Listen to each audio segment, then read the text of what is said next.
യേശുവിൽ ഏറ്റവും അനുഗ്രഹീതരായവരെ, ഇന്നലെ വരെ 31 ദിവസത്തെ നിയോഗ പ്രാർത്ഥനയായിരുന്നല്ലോ. വീണ്ടും നമ്മൾ ഡെയിലി ബ്ലെസ്സിങ് എന്ന ശുശ്രൂഷകളിലേക്ക് പ്രവേശിക്കുവാണ്. ഓരോ ദിവസവും കേൾക്കുന്ന വചനം അത് നിങ്ങളുടെ ജീവിതത്തെ അനുഗ്രഹത്തിലെത്തിക്കാതിരിക്കുകയില്ല. ഈ വചനം കേൾക്കുന്ന, പ്രാർത്ഥിക്കുന്ന ഈ സമയത്തു തന്നെ, പ്രഭാതത്തിൻ്റെ ഈ സമയത്തു തന്നെ കേൾക്കുന്ന പ്രിയപ്പെട്ടവരെ, പല സമയത്തായി സാഹചര്യം പോലെ കേൾക്കുന്നവരുണ്ട്. എല്ലാവരെയും പ്രതീക്ഷയോടെ, പ്രാർത്ഥനയോടെ കാണുകയാണ്. ഒരു നിമിഷം പ്രാർത്ഥിക്കുക. കർത്താവേ, ഓരോ ദിവസവും അങ്ങയുടെ വചനം എൻ്റെ കാതുകളിൽ മുഴങ്ങുമ്പം അതെൻ്റെ ജീവിതത്തിലേക്ക് അനുഗ്രഹത്തിൻ്റെ വഴികളെ തുറക്കാൻ ഇടയാകണമേ. ഓരോ വ്യക്തികൾക്കും, കുടുംബങ്ങൾക്കും, കുഞ്ഞുങ്ങൾക്കും വേണ്ടി പ്രാർത്ഥിക്കുന്നു. അനുഗ്രഹമായി വരട്ടെ, നന്മയായി തീരട്ടെ എന്ന് പ്രാർത്ഥിക്കുന്നു. ഇന്ന് വചനം കേൾക്കാൻ ഒരുങ്ങുമ്പോൾ നമ്മുടെ വീടുകളിൽ രാത്രി കാലങ്ങളിൽ കരണ്ട് പോയാൽ ഉടനെ എമർജൻസി ലാമ്പ് എടുത്ത് ഓണാക്കും. ആ ഒരു പ്രശ്നത്തെ പരിഹരിക്കാൻ, ആ ഇരുട്ടിനെ മാറ്റാൻ. പ്രിയപ്പെട്ടവരെ, നമ്മുടെ ജീവിതത്തിലും ചില പ്രതിസന്ധികളുടെ ഇരുട്ട് വരാറുണ്ട്, ഒറ്റപ്പെടലിൻ്റെ ഇരുട്ട് വരാറുണ്ട്, പ്രതികൂലങ്ങളുടെ ഇരുട്ട് വരാറുണ്ട്. അപ്പോഴേ ദൈവവചനമാകുന്ന ആ എമർജൻസി ലാമ്പ്, ഉദാഹരണം ശരിയാണോ തെറ്റാണോ എന്നെനിക്കറിയില്ല, എങ്കിലും പറയുവാണ്, ഒരു പ്രതിസന്ധി വരുമ്പം, ഒരു അസ്വസ്ഥത വരുമ്പം അന്നേരം ദൈവവചനമാകുന്ന വെളിച്ചത്തെ ഓണാക്കണം. ഓരോ ദിവസവും അത് ഓണാക്കണം. അതാ നമ്മുടെ ജീവിതത്തെ മുന്നോട്ട് നയിക്കാൻ, ഏത് പ്രതിസന്ധികളെയും മറികടന്ന് മുന്നോട്ട് പോകാൻ സഹായിക്കുന്ന എമർജൻസി ലൈറ്റാണത്. ഇന്ന് പ്രതീക്ഷയോടെ, പ്രാർത്ഥനയോടെ നമുക്ക് ഈ വചനത്തെ ഒന്ന് കേൾക്കാം. യെശയ്യാ പ്രവാചകൻ്റെ പുസ്തകം 60-ാം അധ്യായം 1-ാമത്തെ വാക്യം. ഉണർന്ന് പ്രശോഭിക്കുക, നിന്റെ പ്രകാശം വന്നു ചേർന്നിരിക്കുന്നു, കർത്താവിൻ്റെ മഹത്വം നിന്റെ മേൽ ഉദിച്ചിരിക്കുന്നു. ഉണർന്ന് ശോഭിക്കുക, ഉണർന്ന് പ്രശോഭിക്കുക. ഉണർന്ന് പ്രശോഭിക്കാൻ ദൈവം ഒരുക്കുന്ന ഒരു മാർഗമാണ് ഡെയിലി ബ്ലെസ്സിങ് എന്ന ഒരു ശുശ്രൂഷ. ഉണർന്ന് പ്രശോഭിക്കാൻ നിങ്ങൾ എന്തു ചെയ്യുന്ന ആളാണ്? പഠിക്കുന്ന ആളാണ്, ജോലി ചെയ്യുന്ന ആളാണ്, ഉദ്യോഗസ്ഥരാണ്, കൃഷിയാലാണ്, എന്ത് തൊഴിലാകട്ടെ, അതിൽ നിങ്ങൾ പ്രശോഭിക്കണം, അതിൽ നിങ്ങൾ ശോഭിക്കണം, ഉണർന്ന് പ്രശോഭിക്കണം. നിന്റെ പ്രകാശം വന്നു ചേർന്നിരിക്കുന്നു. ഈ വചനം നിങ്ങളെ അനുഗ്രഹത്തിലേക്ക് നയിക്കുന്ന പ്രകാശമാണ്. അത് വന്നു ചേർന്നിരിക്കുന്നു. കർത്താവിൻ്റെ മഹത്വം നിൻ്റെ മേൽ, നിൻ്റെ കുടുംബത്തിൻ്റെ മേൽ, മക്കളുടെ മേൽ ഉദിച്ചിരിക്കുന്നു. ദൈവത്തിൻ്റെ വചനം നിങ്ങളുടെ കുടുംബത്തിൻ്റെ മേൽ സൂര്യൻ ഉദിക്കുന്ന പോലെ ഉദിക്കുന്ന സമയമാണ്. സൂര്യൻ ഉദിച്ചു വരുമ്പോൾ അതിൻ്റെ വെളിച്ചം, അതിൻ്റെ കിരണങ്ങൾ നമ്മുടെ വീടുകളിൽ അകത്തേക്ക് വരുന്നത് പോലെ ദൈവവചനം നിങ്ങളുടെ മേൽ പ്രകാശമായി ഉദിക്കുന്ന സമയമാണ്.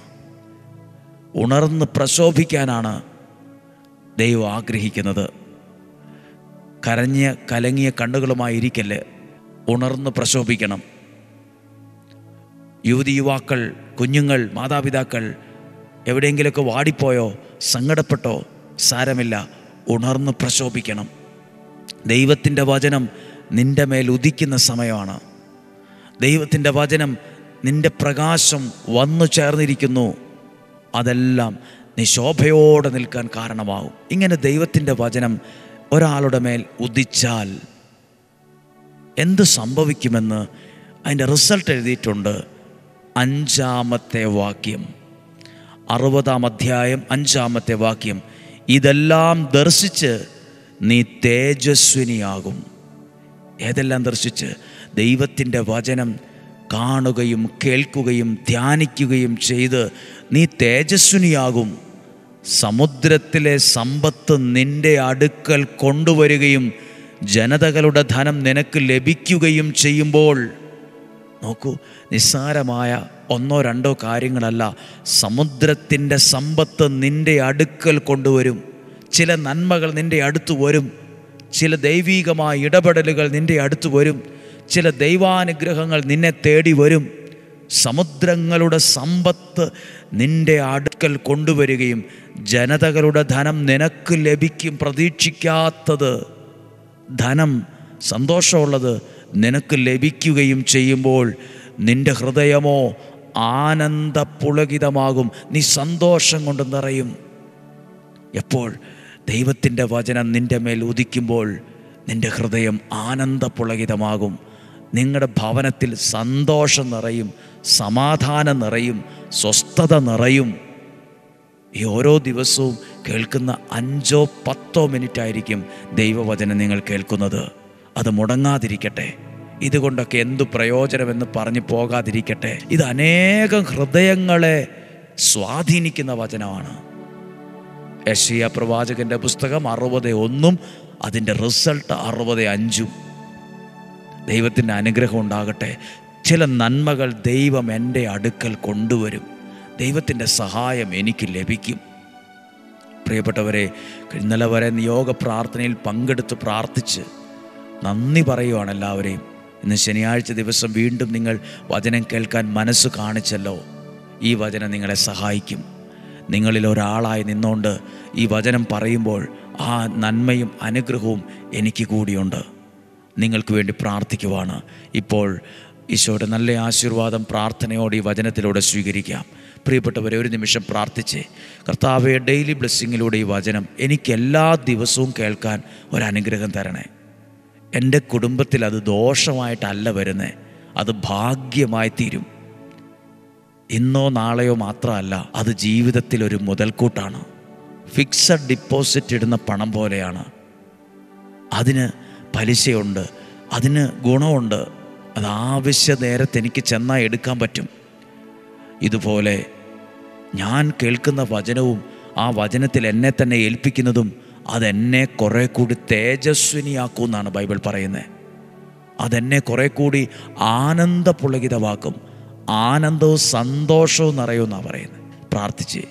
കർത്താവേ, ഡെയിലി ബ്ലെസ്സിങ്ങിലൂടെ അങ്ങയുടെ വചനം കേൾക്കുന്ന ഓരോ കുടുംബത്തെയും, ഓരോ മകനെയും മകളെയും, യുവതി യുവാക്കൾ, കുഞ്ഞുങ്ങൾ, സകലരെയും അനുഗ്രഹിച്ച് പ്രാർത്ഥിക്കുന്നു.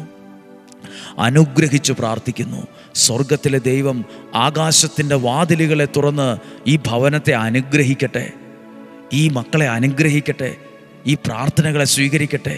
ഇന്ന് ചെയ്യുന്ന ഓരോ കാര്യങ്ങളിലും ദൈവാനുഗ്രഹം ഉണ്ടാകട്ടെ. ഇന്ന് ചെയ്യുന്ന ഓരോ കാര്യത്തിലും ദൈവം കൈ പിടിച്ചു നടത്തുന്ന അനുഭവം ഉണ്ടാകട്ടെ. ഒന്നും നിങ്ങളെ തകർക്കുകയോ തളർത്തുകയോ ഇല്ല. ദൈവത്തിൻ്റെ ശക്തി ഒരു നിഴല് പോലെ കൂടെ ഉണ്ടെന്ന് വിശ്വസിച്ചേ.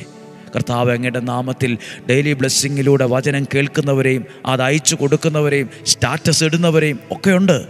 സകലരെയും അങ്ങയുടെ നാമത്തിൽ അനുഗ്രഹിച്ച് പ്രാർത്ഥിക്കുന്നു. ഞങ്ങളിലൂടെ അനേകർ ദൈവത്തിൻ്റെ വചനം കേൾക്കാൻ ഇങ്ങനെയൊരു പ്ലാറ്റ്ഫോം ഒരുക്കി തന്നതിന് നന്ദി. ഒരു നിമിഷം പ്രാർത്ഥിക്കുന്നു. കർത്താവേ, അങ്ങയുടെ വചനം കേട്ട് ഈ കുടുംബത്തെ അങ്ങ് ആശീർവദിക്കണമേ. രോഗങ്ങളിൽ നിന്നും, അപകടങ്ങളിൽ നിന്നും, ദുർമരണത്തിൽ നിന്നും, മുപ്പത്താത്ത മരണത്തിൽ നിന്നും, സകലവിധ ചതികളിൽ നിന്നും, വഞ്ചനയിൽ നിന്നും, നിരാശയിൽ നിന്നും, കുറ്റബോധത്തിൽ നിന്നും, അനിഷ്ട സംഭവങ്ങളിൽ നിന്നും ഞങ്ങളെ സംരക്ഷിക്കണമേ. ദീർഘായുസ്സും നല്ല ആരോഗ്യവും സന്തോഷവും സമാധാനവും തരണമേ. ശരീരത്തിൻ്റെ അകവും പുറവും ഒരാപത്തോ അപകടമോ പരിക്കോ കൂടാതെ സംരക്ഷിക്കണമേ. ഞങ്ങൾ നടത്തുന്ന ഓരോ യാത്രകളിലും അങ്ങയുടെ സംരക്ഷണം ഉണ്ടാകണമേ. ദൂരങ്ങളിലായിരിക്കുന്ന ഞങ്ങളുടെ കുഞ്ഞുങ്ങൾ, അവരെ സഹായിക്കണമേ, സംരക്ഷിക്കണമേ. മദ്യത്തിലോ മയക്കുമരുന്നിലോ ലഹരിക്കോ ആരും അടിമയായി പോകാത്ത വിധം അവരെയൊക്കെ അങ്ങ് സൂക്ഷിക്കണമേ. അവരുടെ മനസ്സിനെ നിയന്ത്രിക്കണമേ, ചിന്തകളെ നിയന്ത്രിക്കണമേ. ഒരാളും വഴിതെറ്റിപ്പോകാൻ പാടില്ല, ഒരാളും തകർന്നു പോകാൻ പാടില്ല, ഒരാളും നശിച്ചു പോകാൻ പാടില്ല, ഒരാളും നിരാശപ്പെട്ട് ജീവിക്കാൻ പാടില്ല. നിങ്ങൾ ദൈവത്താൽ അനുഗ്രഹിക്കപ്പെട്ട് ജീവിക്കണം. ഒരു ദോഷവും നിനക്കോ നിൻ്റെ കുടുംബത്തിനോ വരികയില്ല. ഒരു തിന്മയും നിനക്കോ നിൻ്റെ കുടുംബത്തിനോ വരികയില്ല. ചെയ്യുന്ന കാര്യങ്ങളിൽ വിജയം ഉണ്ടാകും. ചെയ്യുന്ന കാര്യങ്ങളിൽ ഐശ്വര്യം ഉണ്ടാകും. ദൈവം അനുഗ്രഹിക്കട്ടെ. ഇന്നും ജീവിക്കുന്ന സർവശക്തനായ ദൈവത്തിൻ്റെ നാമത്തിൽ 91 സങ്കീർത്തനത്തിൻ്റെ മുഴുവൻ അധികാരമുള്ള സംരക്ഷണ വചനത്തിൽ നിന്നുകൊണ്ട് നിങ്ങളെ അനുഗ്രഹിച്ച് പ്രാർത്ഥിക്കുന്നു, ഇപ്പോഴും എപ്പോഴും എന്നേക്കും.